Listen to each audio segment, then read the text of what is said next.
This Introduction to Humanities course does not use a traditional paper textbook that you buy in the bookstore. Instead, it uses a free online textbook that I call an e-textbook. In this short video, I will show you how to access the textbook, how to navigate it, and then how you know what you need to read. So the first thing you need to do is access your textbook. It's online and available, and it's housed in the Valencia Library under LibGuides. It's also linked in your course on the homepage under Readings, Free e-Textbook. If you click on this link, it will open up the textbook for you. That's how you can access it. You can also access it individually through each module. So for example, if you were in Unit 1, Ancient Age, there's a direct link under Unit 1 to the Unit 1 page. You can access it by clicking directly on Unit 1 readings. This will take you directly to the Ancient Age tab, and this is an interactive tab right here where you can click on things and even navigate away from that page if you want to. Let's go back to the actual LibGuide so we can see how you would navigate this resource. On this side, we have the home page, which has information about the course and some humanities videos. Also some information about how to access some films on demand videos. You would log in with your Valencia email address and Atlas password if prompted.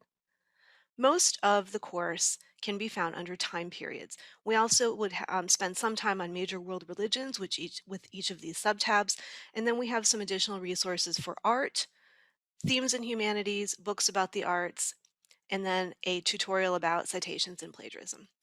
Let's start with time periods. You can click on the actual tab here, and that will take you to the time period's main page. It gives you an infographic with art history timeline and some other links with some general information about the humanities. And then we have 10 different units that correspond to each of the time periods. We also have another additional 2 units in the course. One is on research and one is on the major world religions, which is separate. So let's go ahead and start at Ancient Age, which is Unit 1. If you click on that subtab, it'll take you to everything that you need to read or to view for Unit 1, the Ancient Age. Okay, so we have subtabs underneath. We have boxes on archetypes, Ancient Age, Stone Age, specific civilizations from different parts of the world. And then we have some optional videos that you can log in through the Valencia Library and find out more. Okay, so the last part is, now that you know how to navigate it, the last part is, how do you know what's important to read? There's a lot of links here. There's more than you would ever need to read in order to do well in this class. And that's on purpose, because sometimes you'll be asked to choose things or choose an example or do a little bit of research on your own. So we have additional resources here, but you'll notice that a lot of the links have the word required. Anything that has the word required in front of it is required for the course. When you hover over one of the links that says required, it'll give you an information about what you need to read. And it tells you that this first reading is the main reading for the unit on the Ancient Age. It tells you which sections to read, and then the videos are for more detailed information. They're not mandatory. So if you don't understand what you're reading and want to see the video version of it, you can click on that. Let's take a look at this one resource to see what it looks like. It will take you to an outside source.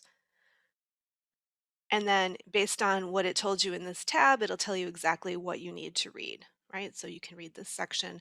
You would not need to read all the video, watch all the videos unless you want to.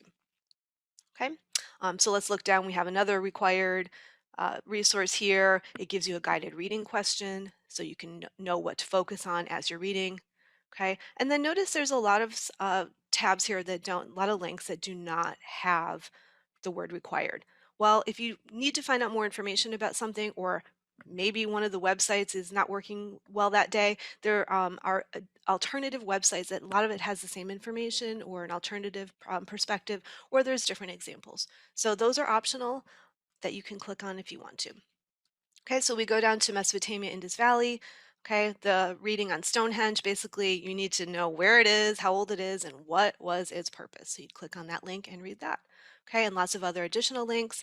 And then I've provided some optional videos. The crash course videos, for example, give you a nice overview if you want to see it and hear it rather than just reading it, you can click on those for more information. Okay, so that is how you know what to read, right? So you want to read everything that says required. Notice that there is no hover over text when it's not required. This is, for example, a museum that gives you more information and more examples about art from ancient Americas. Let me show you a couple other resources real quick while we're in the LibGuide. When you get to the unit on major world religions, you'll need to click here to this tab.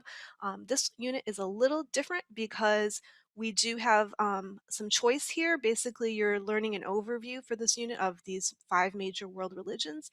So you could go to this world religions site, which is a one-stop shop to learn a little bit about these 5 religions. And so you can click through and read about introduction to religion and then Hinduism, Buddhism, Judaism, Christianity, and Islam. You have another option. You can go through to each of the individual links. And for example, if you wanted to learn about Hinduism, you can click here and it'll take you to the tab on Hinduism. And I do have the required things that you would read to learn everything you need to know about Hinduism. Pretty similar to this other option. Okay, so you do have a little choice on that page. The other thing I want to show you is under art. There are lots of art resources, elements of art, some videos, and then underneath we have galleries, online galleries that you can go to, specific tabs on different types of art. The tab for art galleries, which includes both local galleries and also virtual options, gives you there's a space with directions for the field experience assignment, and this is located in your course, and it's also here in the textbook. And then you have options for field experience trips that you can take that are in the Orlando area, and then we have galleries throughout the United States that if you happen to be out of town, maybe you're in Miami or St. Pete or New York, you may want to actually visit those in person, or you could do a virtual visit. And then we have just a small smattering of options that are collected here for art galleries and museums in Europe, Asia, Africa, and Latin America. And all of these can be used for a virtual visit. So that's a little bit about how to access, navigate, and also use this resource, which is your online textbook.